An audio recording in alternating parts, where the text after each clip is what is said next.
Hello and good evening. This is Rob Shaw from GRAF, and tonight I'm going to be talking about competitive advantage. What is the definition of competitive advantage? Well, let me fire up my PowerPoint presentation and let's get going. So, competitive advantage, what does it actually mean? Competitive advantage is a business term, and it simply means what is there about your business that gives you either a cost advantage or a quality advantage? How do you provide better value?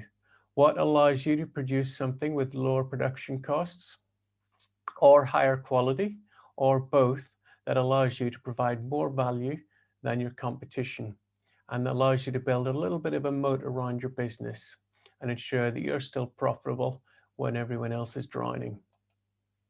Well, when you're producing food, you're dealing with the physical world.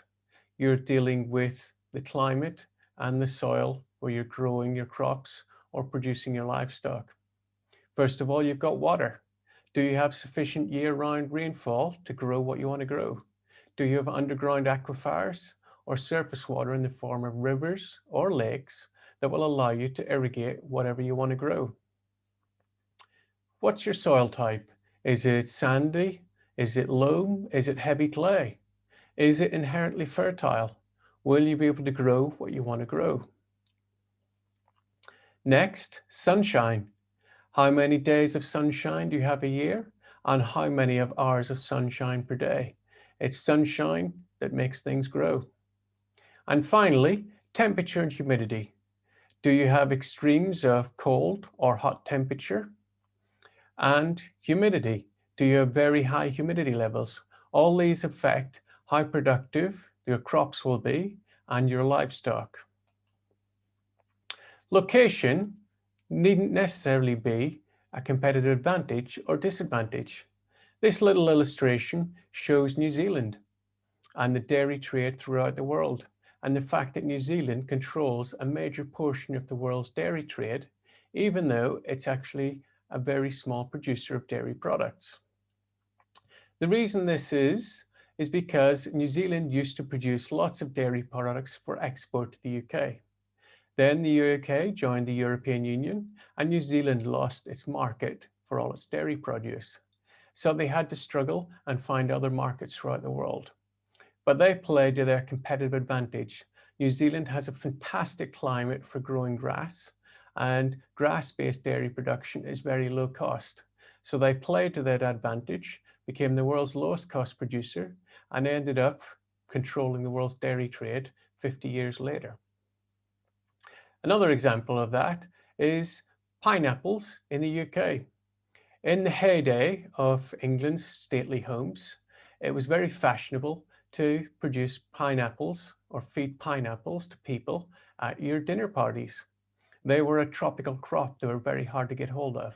And systems of growing them were developed in the UK with greenhouses and heating and producing a tropical environment so pineapples could be grown. But even then, they were so incredibly expensive that there was a busy trade in hiring out pineapples for dinner parties. You didn't actually consume them, but you displayed them as table decorations to show as if you could actually feed your guests pineapple. They were so damned expensive.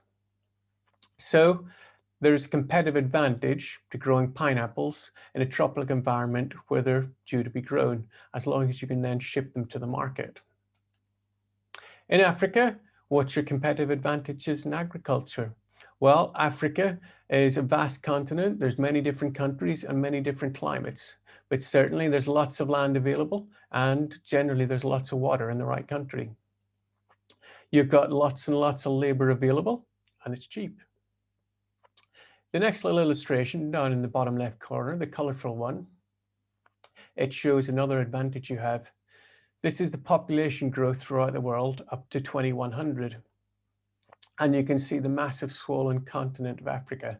The population is growing very quickly and is projected to keep growing over the next 80 years. So you've got a very large and increasing market for food.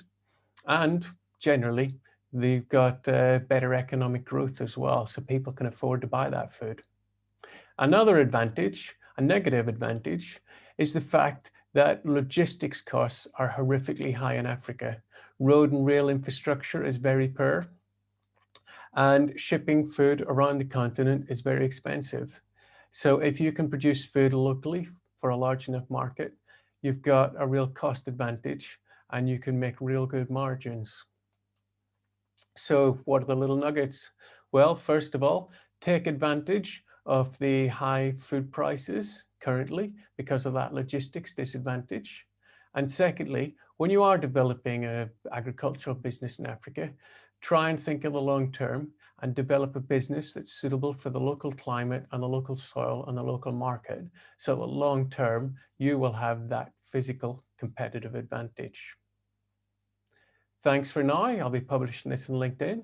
If anyone's any comment, please put it on the feed and contact me if you'd like to talk further.